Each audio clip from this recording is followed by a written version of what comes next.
nama saya Desi Istiani dengan NIM 124330015.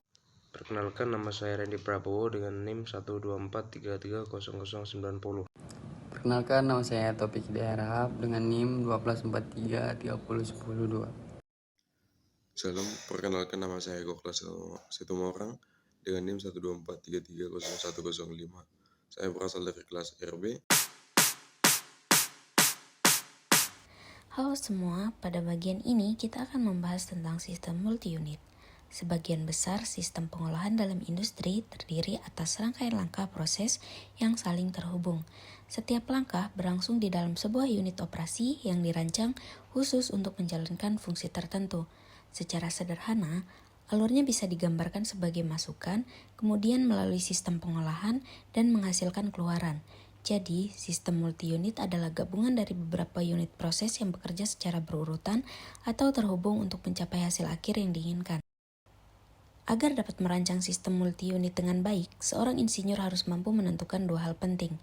Yang pertama adalah laju alir dan komposisi semua masukan serta keluaran dari sistem secara keseluruhan.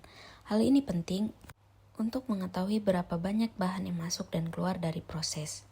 Yang kedua adalah laju alir dan komposisi dari setiap aliran internal yang menghubungkan satu unit dengan unit lainnya di dalam sistem proses. Dengan begitu, kita bisa memahami hubungan antar unit secara detail. Dalam analisisnya, setiap unit dianggap sebagai sebuah kotak hitam atau black box. Artinya, kita tidak bisa memperhatikan secara rinci apa yang terjadi di dalam unit tersebut, dan kita hanya fokus pada aliran masuk dan aliran keluarnya saja. Selanjutnya, kita masuk ke pembahasan himpunan persamaan raca TTSL atau total tiap komponen dan setiap unit. Pada gambar ini, kita bisa lihat ada dua unit proses yang saling terhubung. Batas sistem digambarkan dengan garis merah, menunjukkan bahwa proses ini terdiri dari dua unit yang bekerja secara berurutan. Masing-masing unit memiliki aliran masuk, aliran keluar, serta aliran yang saling menghubungkan antar unit. Untuk sistem seperti ini, kita memiliki beberapa himpunan persamaan raca massa. Ada S persamaan raca TTSL untuk seluruhan proses, ada juga S persamaan raca TTSL untuk unit 1, dan S persamaan raca TTSL untuk unit 2. Halo semuanya, kali ini saya akan menjelaskan tentang konfigurasi khusus sistem multi-unit yang terdiri dari dua jenis sistem, yaitu sistem berdaur ulang dan sistem beralur pintas.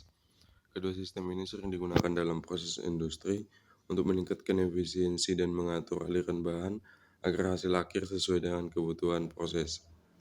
Pertama, kita bahas tentang sistem berdaur ulang. Pada sistem ini, sebagian aliran keluar dari unit proses dikembalikan lagi ke tahap awal atau ke bagian pencampur. Tujuannya adalah agar bahan yang belum bereaksi sempurna bisa diproses kembali sehingga efisiensi sistem meningkat. Pada gambar di sini terlihat ada dua unit utama, yaitu pencampur atau mixer dan pembagi atau splitter.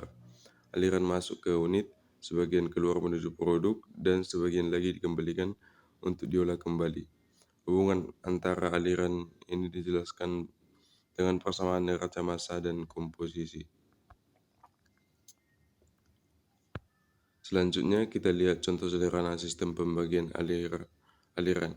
Misalnya terdapat aliran umpan sebesar 1000 kg per jam dengan komposisi 20% malt, 10% hops, dan 70% air.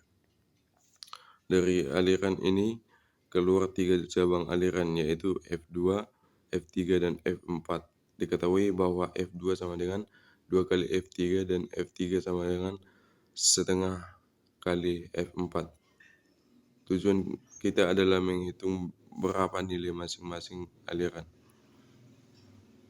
Kita mulai dari persamaan neraca massa total. 1000 sama dengan 1000 dikurang F2 tambah F3 plus F4.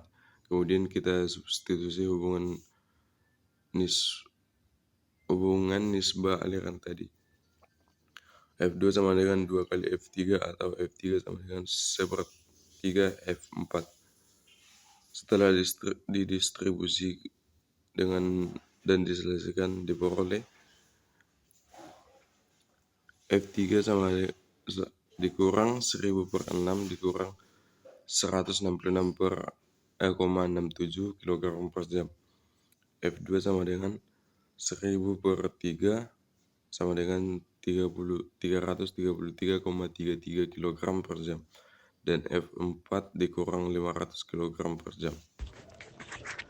Jika dilihat dari alur neraca massa diagram, proses produksi gula tersebut kita tentukan terlebih dahulu aliran massa. Dari kristalisator diketahui gula kristal yang dihasilkan 1 ton per hari, sehingga aliran masuk ke kristalisator P3 adalah 2500 kg per hari, karena P3 mengandung 40% gula. Dari sini dihitung pitrat masuk ke evaporator P2 sebesar 6,66,7 kg per hari, sehingga evaporator menguapkan 4,166,7 kg per hari. Kristalisator sendiri melepas 1.500 kg per hari air. Dari tahapan penyaringan diperoleh solid es sebesar 1,176,47 kg per hari. Komposisinya sekitar 1,67% gula, 93,33% padatan tak terlarut, dan 5% air.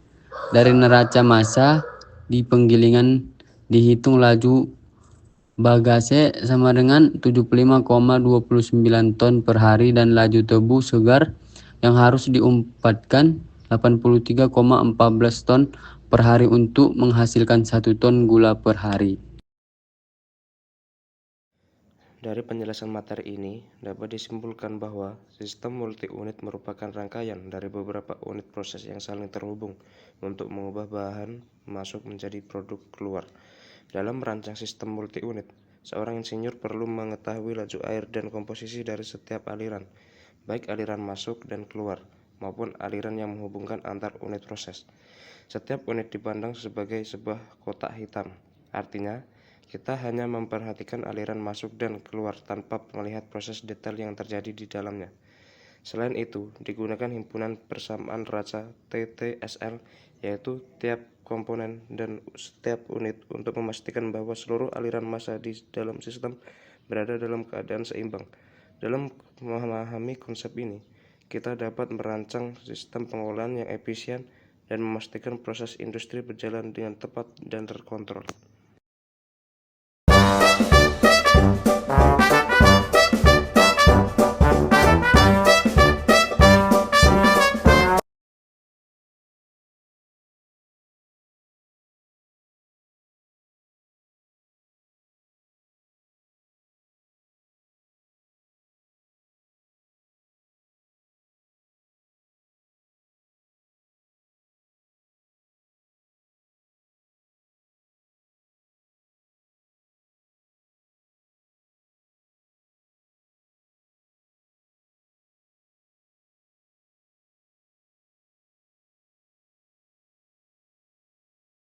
Dari penjelasan materi ini, dapat disimpulkan bahwa sistem multi-unit merupakan rangkaian dari beberapa unit proses yang saling terhubung untuk mengubah bahan masuk menjadi produk keluar. Dalam merancang sistem multi-unit, seorang insinyur perlu mengetahui laju air dan komposisi dari setiap aliran, baik aliran masuk dan keluar, maupun aliran yang menghubungkan antar unit proses. Setiap unit dipandang sebagai sebuah kotak hitam, artinya kita hanya memperhatikan aliran masuk dan keluar tanpa melihat proses detail yang terjadi di dalamnya. Selain itu, digunakan himpunan persamaan neraca TTSL, yaitu tiap komponen dan setiap unit untuk memastikan bahwa seluruh aliran massa di dalam sistem berada dalam keadaan seimbang. Dalam memahami konsep ini, kita dapat merancang sistem pengolahan yang efisien dan memastikan proses industri berjalan dengan tepat dan terkontrol.